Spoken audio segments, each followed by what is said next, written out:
Hi friends, இன்றைக்கி மீன் குழம்பு எப்படி வைக்கலான்னு பார்க்கலாம். நான் வந்து 1/2 kg சங்கரா மீன் வாங்கி அதை வந்து லேசாக கீறி வச்சுருக்கேன்.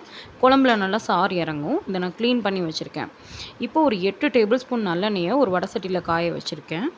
இது நல்லா காஞ்சதுக்கப்புறமா இது கூட ஃபஸ்ட்டு நான் சோம்பு ஆட் பண்ணுறேன். இந்த சோம்பு நல்லா பொரிஞ்சு வர வரைக்கும் வெயிட் பண்ணிவிட்டு இதுக்கப்புறமா இது கூட கொஞ்சம் போல் வெந்தயம் சேர்க்குறேன். இது ரெண்டுமே நல்ல ஸ்மெல் கொடுக்கும் மீன் குழம்புக்கு. எப்போயுமே சோம்பு வெந்தயம் தாளிச்சுக்கோங்க. சோம்பு நல்லா பொரிஞ்சிருச்சு. இப்போ இது கூட நான் வெந்தயம் ஆட் பண்ணுறேன். வெந்தயமும் நல்லா பொரியட்டும்.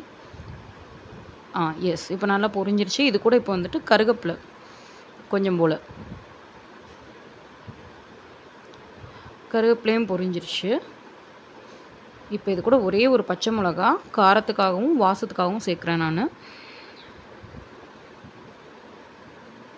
இது கூட நான் 1.5 பல்லாரி சேர்க்குறேன். நீங்கள் சின்ன வெங்காயம் சேர்த்துக்கலாம், ரொம்பவே டேஸ்ட்டாக இருக்கும். இது நல்லா வதங்கட்டும்.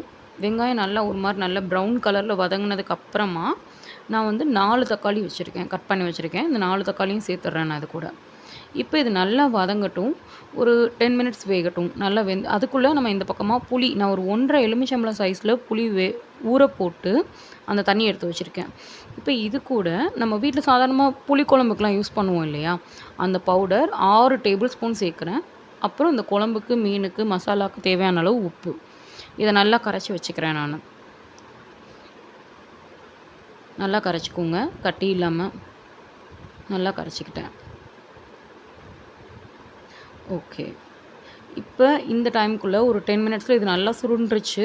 வெங்காயம் தக்காளி எல்லாம் நல்லா ஜூஸியாக வதங்கிடுச்சு. ஓகே, இப்போ நல்லாவே எண்ணெய் பிரிஞ்சு வர அளவுக்கு இது வதங்கியிருக்கு. இது நல்லா வதக்கிக்கோங்க, அப்போ தான் குழம்பு வந்து டேஸ்ட்டாக இருக்கும். இப்போ நம்ம அங்கே கரைச்சி எடுத்துருக்கோம் இல்லையா, குழம்பு திரட்டி வச்சுருக்கோம் இல்லையா, இதை எடுத்து இதில் ஊற்றிடுறோம். இப்போது இந்த மசாலா எல்லாம் வேகிறதுக்கு மறுபடியும் ஒரு 10 மினிட்ஸ் டைம் கொடுப்போம். சைட்லேருந்து நல்லா கொதிக்க ஆரம்பிக்கும். அந்த சுண்டை கொதின்னு சொல்லுவாங்க, சுற்றி இருக்கிற இடங்களில் மட்டும் கொதிக்க ஆரம்பிக்கும். அந்த டைமில் நம்ம ரெடி பண்ணி வச்சுருக்க மீன் எடுத்து இதுக்குள்ளே போட்டுடலாம். கொஞ்சம் நேரம் வேகட்டும்.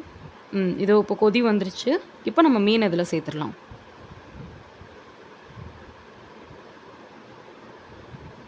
எல்லா மீனையும் சேர்த்துருங்க. நம்ம 1/2 kg நான் எடுத்திருக்கேன். அது எல்லாத்தையும் இதில் நான் சேர்த்துட்டேன். அவ்வளோதான். இப்போ இதை மூடி வச்சு நல்லா வேக விடணும். மீன் வந்து வேகமாகவே வெந்துடும் பொதுவாக. ஸோ நீங்கள் முதலே குழம்ப நல்லா வேக விட்டுட்டு அதுக்கப்புறமா மீன் எடுத்து போடுங்க. மேக்ஸிமம் ஒரு 5 to 10 மினிட்ஸில் மீன் வெந்துடும். நீங்கள் இது குழம்பு நல்லா இப்போ பாருங்கள், நல்லா கொதிச்சிட்ருக்கு. சைட்லலாம் பார்த்தீங்கன்னா அந்த எண்ணெய் பிரிஞ்சு வந்துருச்சு. இப்போ நமக்கு மீன் குழம்பு சுட சுட சூப்பராக ரெடி ஆயிடுச்சு. சாதத்தில் ஊற்றி சாப்பிட்லாம். ரொம்பவே சூப்பராக இருக்குது. நீங்களும் உங்கள் வீட்டில் ட்ரை பண்ணி பாருங்கள். இது எப்படி இருந்ததுன்னு கமெண்ட் பண்ணுங்கள். உங்களுக்கு இந்த வீடியோ பிடிச்சிருந்ததுன்னா மறக்காமல் என்னோடய சேனலை சப்ஸ்கிரைப் பண்ணுங்கள். இன்னும் நிறையா ரெசிபீஸ் அப்லோட் பண்ணலாம். தேங்க்யூ.